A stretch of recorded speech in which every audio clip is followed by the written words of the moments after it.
एक गांव था, काली नगरी। नाम के ही तरह गांव में भी सूरज ढलने के बाद कोई घर से बाहर नहीं निकलता था। उसी गांव में थुंग थुंग अपनी पत्नी के साथ रहता था। वह एक गरीब मजदूर था। दिन भर पत्थर तोड़ता और शाम को थोड़ी सी मजदूरी लेकर घर लौटता। उसकी पत्नी दिल की बहुत साफ थी, लेकिन वो हमेशा एक अजीब सी बीमारी से घिरी रहती थी। थुंग थुंग के पास इतने पैसे नहीं थे कि वो शहर जाकर उसका इलाज करा सके।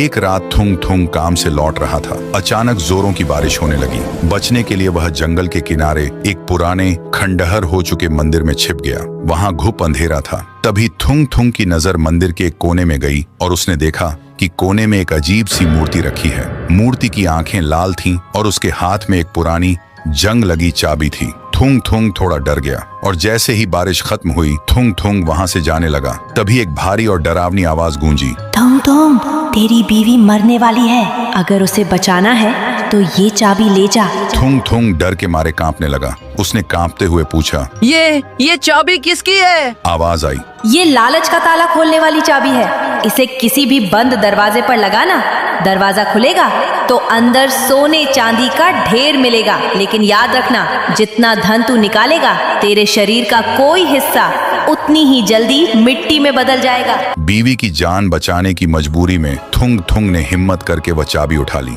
घर आकर उसने वह चाबी अपनी टूटी अलमारी के ताले में लगाई। ताला खुलते ही अलमारी सोने के सिक्कों से भर गई। थुंग थुंग को अपनी आंखों पर विश्वास नहीं हो रहा था। थुंग थुंग ने अगले ही दिन शहर से डॉक्टर बुलाकर अपनी बीवी का इलाज शुरू करवा दिया। लेकिन चमत्कार के साथ खौफनाक सच भी सामने आया। अगली सुबह जब थुंग थुंग सोकर उठा तो उसने देखा कि उसके बाएं हाथ की 2 उंगलियां काली पड़कर सूखी मिट्टी बन चुकी थीं। उसे दर्द नहीं हो रहा था, लेकिन वह अंदर तक दहल गया। थुंग थुंग समझ गया कि यह चाबी एक श्राप है। उसने फैसला किया कि बीवी का इलाज हो गया है, अब वह कभी इस चाबी का इस्तेमाल नहीं करेगा। लेकिन गांव के लालची साहूकार को थुंग थुंग के पास अचानक आए सोने के सिक्कों के बारे में पता चल गया। एक रात वह अपने पहलवान के साथ थुंग थुंग के घर आया। उसने थुंग थुंग को बेरहमी से पीटा और वह जंग लगी चाबी छीन ली। थुंग थुंग के बदन में दर्द हो रहा था, फिर भी उसने चिल्लाया, मत ले जाओ लाला, वो चाबी इंसान को खा जाती है। लेकिन लालच में अंधे साहूकार ने एक न सुनी। साहूकार अपने घर गया और उसने अपने बड़े कमरे के दरवाजे पर वह चाबी लगा दी। जैसे ही दरवाजा खुला,